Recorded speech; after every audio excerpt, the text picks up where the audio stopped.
Okay, I'm going to show you how we can create and dream very quickly and very enjoyably. The first thing we go is that we go inside a blank space.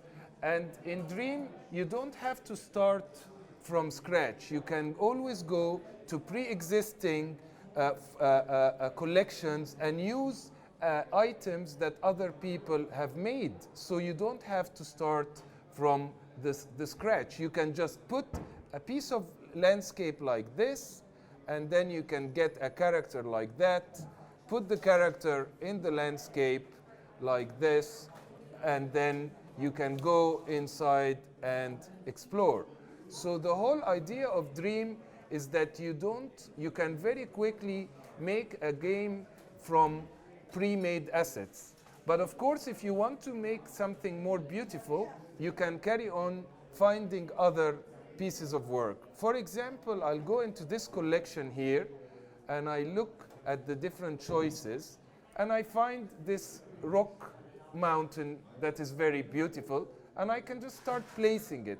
But because in Dream, the act of placing an object is very intuitive, I can put it here, I can put it there without any problem. It's just like moving something on a table.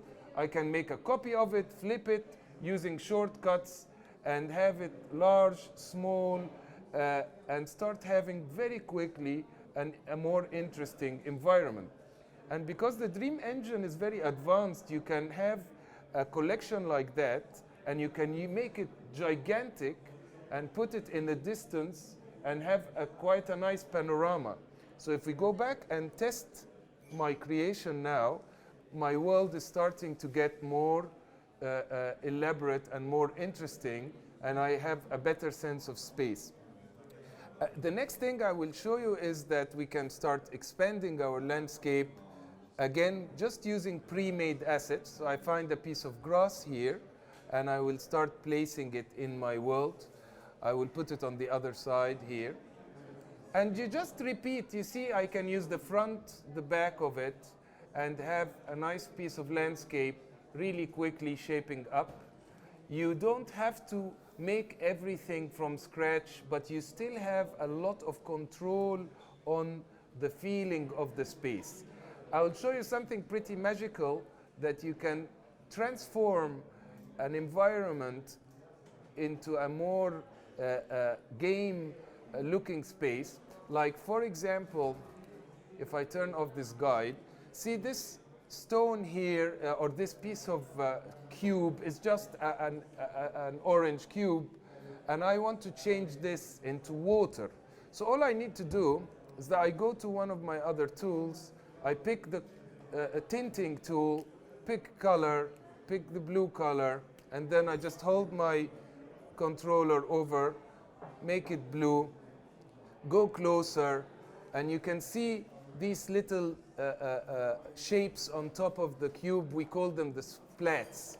I make them a bit clearer by making the inside darker. And now I will change these splats into a different style by just going to another tool like this. And now I want to make this into water. First, I'm going to make it shinier. So I pick my shiny tool. You know, like painting, you go to the shop and you buy the material that you do over a painting, and it makes it more glossy. So here I take my glossy finish, and if I just paint over this with the glossy finish, it will be more reflective. And if I have the sunlight pointed to it, by picking my atmosphere gadget here, and I can use this to move the sun around. So if I move, you can see the direction of the sun is changing based on how I move this ball, left and right. So I'll move it till I'm happy, say like here. And then I go back to the water, and this needs to be more like a sea. So I will go to my special effect tools. Normally this stuff takes a long time in games, but in Dream you just go to the tap tool here, and this here, if I hold it over the water and move it like that, it starts to animate. And if I pick the wave tool and I press on top of the water, it moves a bit like a wave. And that's all what's involved in making this piece of cube turn into water.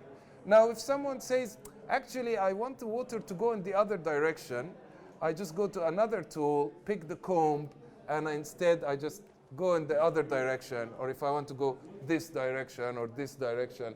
So it's kind of like magic. You go from one state to another very, very quickly without lots of complicated user interface or anything. The whole idea of Dream is that we wanted to make creation feel like a performance. So even just the act of having one simple asset, like a tree here, and I place it in the world, and I can copy it, and just placing it around is a pleasurable experience. It doesn't feel like it's technical or anything. I just want to put it over here or put it over there. So as you can see, very quickly we made ourselves an environment that I can then, copy and paste and expand my environment and have a very elaborate, explorable space. But you can say, these assets are actually not really mine. I want to change them more and make them more a different style rather than, or at least I want to have more control on their colors. So the first things we do is that we give you sort of the ability to take someone else's creation, but you can sort of change the tint colors. I'm variating it, and the tools are very expressive. If I hold the color more, it gets more brown. If it's too much, I do another gesture and say a bit less, a bit more, a bit less. So this is the feeling of Dream, that you just go around and it's like a pleasurable experience. Now, we go back to exploring our environment and we start seeing it's starting to get more like a video game space. And we did that in a few minutes. If I now show you some of the other tools and how pleasant it is to use, for example, if I just want to light my scene by placing some extra lights like that, I put them in the scene.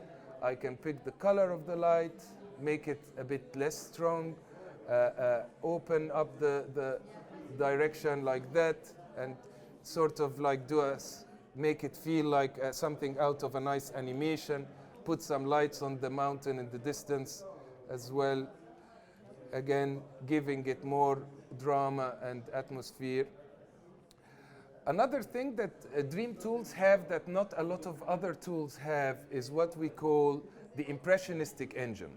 So if I go into my sculpting tools and show you how to create these assets, I pick just a cylinder like that, and I can go from a cylinder to start modeling my landscape.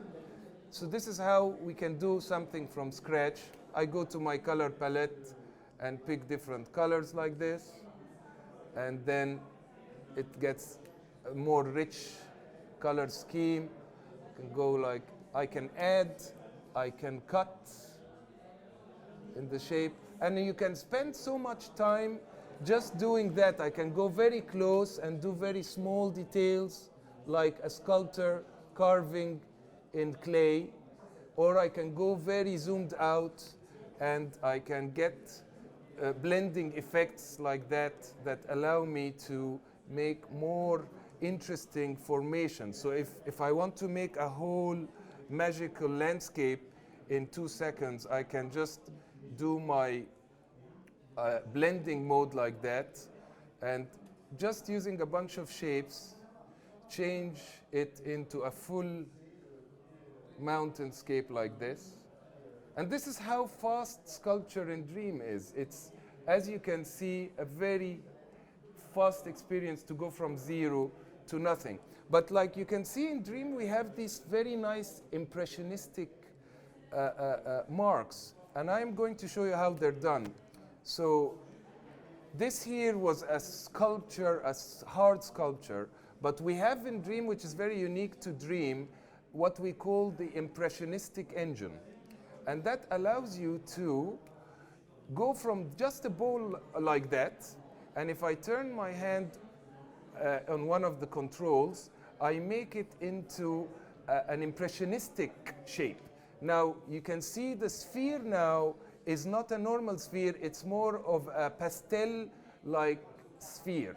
And this allows me to mix in more impressionistic volumes in the space. So I can now make a landscape more fuzzy and less solid. This is one of the features that we use to go from, we call it the tight to loose. So I can mix in from the very solid end of the spectrum to the more impressionistic end of the spectrum. Just with a twist of a hand, you can do that. And I can then, this piece that we've just done together here, I can make this into a whole world by just copying it, turning it around. I can turn this into a more impressionistic result by just holding a controller on it like that. And you can see now this has become more like a Monet version of the piece. And I can use it to expand my world and have a bigger experience. So before, from nothing at all, we went from that to having a full world made in Dream.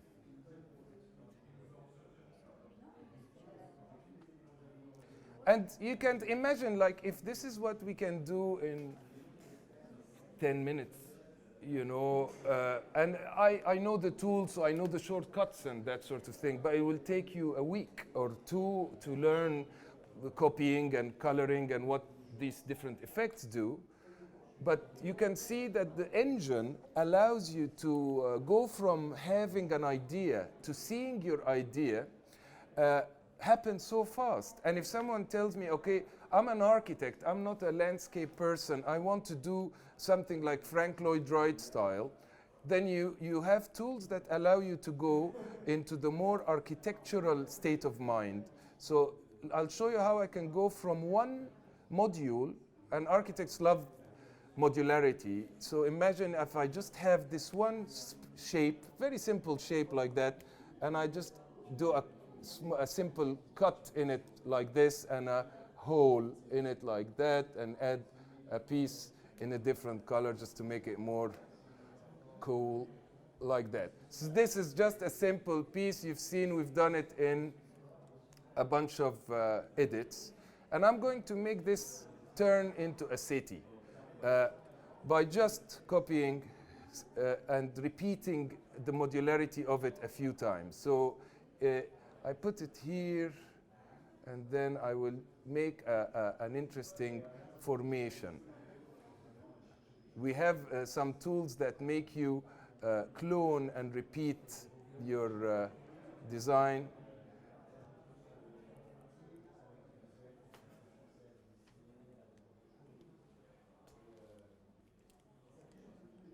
So imagine I'm an architecture student or so, and I want to explore volumes and shapes, and it's very hard. There are some volumes in architecture that are very hard to calculate. Like, for example, if I'm doing a cylinder like that with a hole in it and cut, and then I want to make sort of elaborate shapes like that, I'll turn the guides on to restrict my movement. And I just want to sort of design with these sort of beams. So again, this is more familiar mentality to architecture than what I was doing here. So I'm just showing you that in Dreams you can go from that way of thinking, which is more of a cartoon background video game thing, to a more designed system, and you can then play with lights and stuff and do some very fancy graphical and architectural spaces. And then you go, okay, I want to change this, I want to play with lights now and see what I can do with that. Or you can be even not a world maker, not an architect, you can just be an abstract artist like Jackson Pollock and say, I want to do I want to do something really weird. I'll just take a piece like this and make it into a Jackson Pollock experience. So I'm just going to change it now into very loose painting that has no purpose but self-expression. And I will get, for it to be a proper expressionist, we need some black. Black with some purple.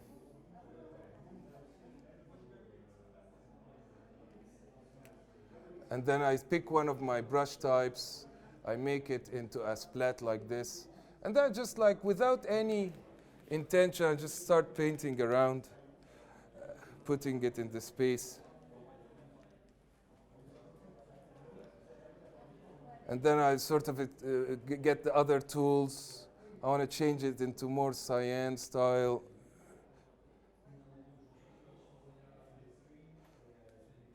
You want to make some parts of it glow, so I go to my glow tool and I sort of make this like turn into a,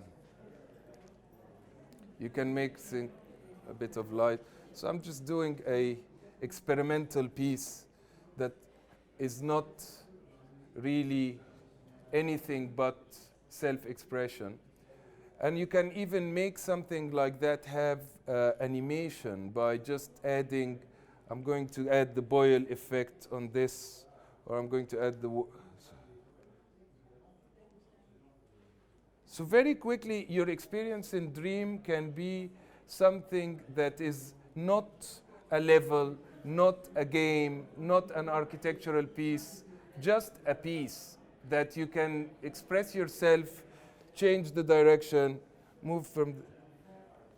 So that's what it looks like to create in Dreams. It is not like what you're used to seeing, some digital person with lots of menus and pulling something that looks like a spaceship. It's a bunch of shapes, a bunch of colors, a bunch of tools, and you, and what you have in mind, and you try something, you can go from one gear to another and really find out what you want to do in the act of doing it. We hope that people will give it a try and have some fun using Dreams.